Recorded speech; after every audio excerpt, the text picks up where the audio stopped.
As remote pilots in command, we are in charge of the safety of all our flights. But it's more than just being in charge. It is our responsibility, both legal and moral, to make sure that we check all we need to check to ensure safety. Pre-flight inspection assesses the operating environment and includes informing any crew members of what they need to know. Of course, it includes examining the SUAS, having the necessary documents with us at all times, and the actual inspection of the aircraft, which includes control links, power, weight and balance, and making sure that the registration number is visible. Before you fly, check the weather. Check your airspace and any restrictions, NOTAMs, and so forth. Make sure you have identified the location of persons and property on the surface and other ground hazards. Make sure you inform the crew of all of your findings.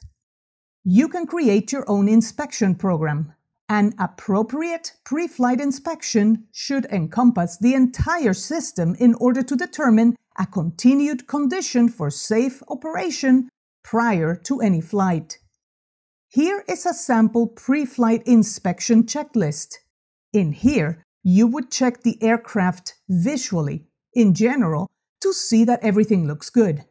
Check the airframe, the registration, any movable parts, the servo motors, the propulsion system, the energy supply, the avionics. You could calibrate the compass, but not before each and every flight, but when you move locations. The controller, the display panel, the ground support equipment, the control links, the correct movement of control surfaces, the communication data links, the flight termination system, the fuel or battery levels, camera and SD card, the GPS, and the propellers. You should do a walkthrough flight plan if possible, and then you would recheck all controls and stability. Manufacturers may also recommend a maintenance or replacement schedule. It is your responsibility to complete all required maintenance before each flight. If the manufacturers do not provide maintenance instructions, it is recommended that you establish your own. During the course of a pre-flight inspection, you may discover that a component requires some form of maintenance outside of the scheduled maintenance period. In such an event, do not conduct flight operations until the condition is corrected.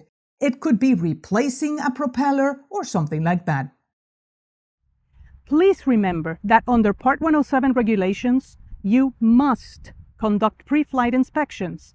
But even if they were not part of the regulations, it's a good idea to conduct a good pre-flight inspection because it can save you, your crew, and of course, your drone from undue stress and even an accident.